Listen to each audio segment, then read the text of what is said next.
Every single week, for years, millions of children heard the same three words from Hulk Hogan: train, pray, take your vitamins. It was the simplest promise a hero ever made to the kids who believed in him. But in 2009, Hogan put it in writing.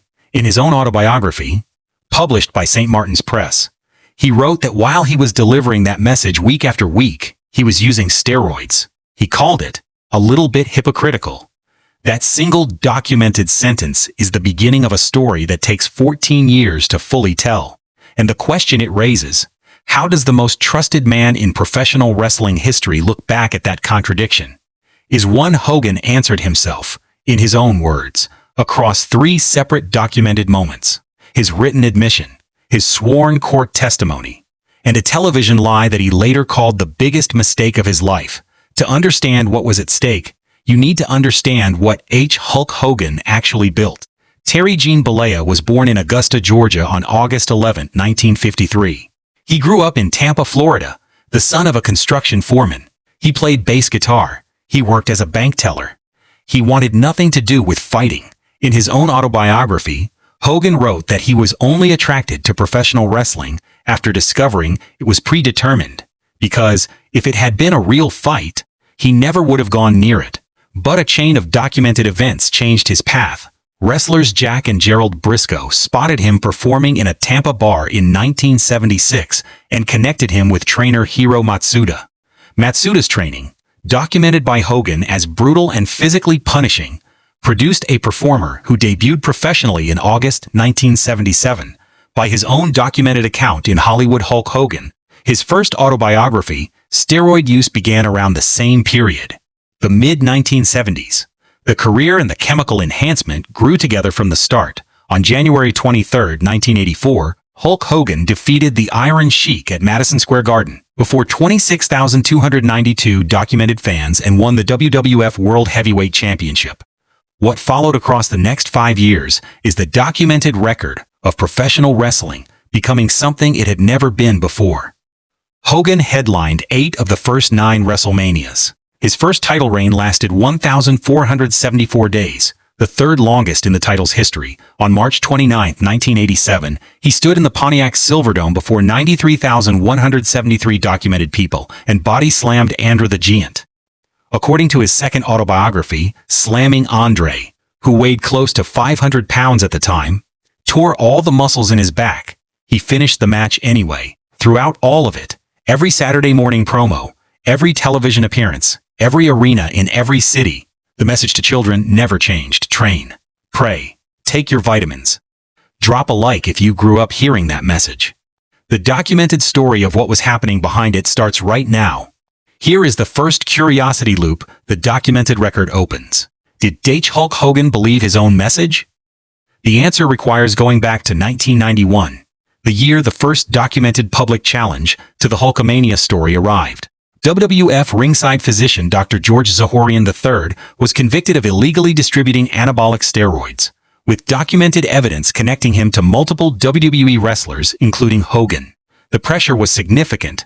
Vince McMahon, according to Hogan's own documented court testimony, advised against going on television to address it.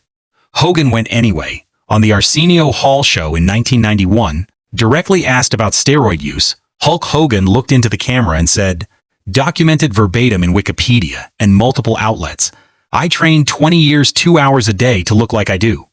But the things that I am not a steroid abuser, and I do not use steroids. He did not tell the truth. He would later acknowledge this himself, under oath, in a federal court of law. In 1994, Hulk Hogan was subpoenaed to testify in the federal steroid trial of Vince McMahon. He was granted full legal immunity, under sworn oath, before a federal judge in the Eastern District of New York.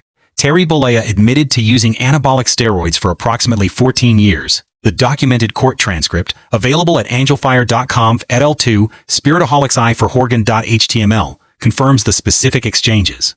He confirmed that Dr. Zahorian distributed steroids to wrestlers at WWF television tapings from a medical bag alongside 2 tackle boxes of drugs. He confirmed he had placed steroid orders through WWE office staff on 10 or fewer occasions. He confirmed that the statements he gave to the media, including the Arsenio Hall show, were not complete. The defense attorney asked him directly, "Is it fair to say that you did not give the complete story on the Arsenio Hall show?" Terry Bollea answered, "Yes."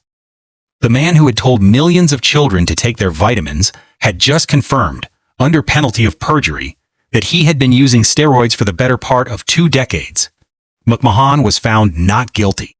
But Hogan's documented testimony had permanently altered the public record. 15 years after that testimony, Hogan put the full contradiction in writing himself. In My Life Outside the Ring, published by St. Martin's Press in 2009, co-written with Mark D'Agostino, he addressed it directly. According to the documented passage, reproduced verbatim across Slam Wrestling, Muscle Chemistry, Iron Mag and multiple outlets, Hogan wrote, "It's also weird to think about the fact that I was doing all of this, and the steroids, while telling all of my young fans week after week, train, say your prayers, and take your vitamins." That line was like my own Bob Barker catchphrase. It was just a little bit hypocritical that my activities behind the scenes didn't match the role model persona I was putting out there. He then wrote, "I'm glad I did it though. Putting that kind of positive message out there to millions of kids is one of the least self-centered things I did in all those years." That is the complete documented position. The message was real to him, even if the life behind it was not. The Slam Wrestling reviewer who read the book wrote that it was impossible not to be moved in places, and equally impossible to ignore the places where Hogan could have said more. The documented record on what the steroid years cost is specific. Multiple wrestlers who worked alongside Hogan in the 1980s have documented the physical demands of the WWF schedule. Hundreds of matches per year, constant travel, a body under sustained pressure that steroids were used to manage. When Hogan returned to WWE in 1993 for WrestleMania nights, the documented visual evidence was immediate. He was significantly smaller than the man who had body slammed Andre the Giant 6 years earlier. The chemical scaffolding that had supported the Hulkamania physique was gone. Vince McMahon, in the documented Mr. McMahon Netflix documentary, addressed the Arsenio Hall show appearance directly. McMahon stated, in his own documented words, "That's not what happened. It was like, oh God, please, just tell the truth. It's so much easier." Hogan himself, in the autobiography, described the Arsenio appearance as the biggest mistake of his life. Therefore, what the documented record on this period ultimately shows is a man who held 2 things simultaneously: a message he believed in enough to keep delivering, and a private reality that contradicted it, until the federal court system required him to reconcile them under oath. The honest documented verdict on Hulk Hogan's steroid admission is not simple. The physical demands on professional wrestlers in the 1980s were documented as extreme across multiple sources. The role steroids played in that era is documented as industry-wide, not unique to Hogan. The lie on the Arsenio Hall show is documented in his own sworn court testimony.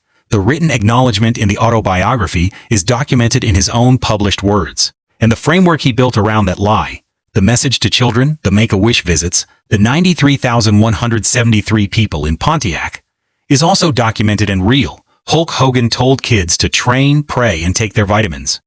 He was using steroids while he said it. He admitted both things himself.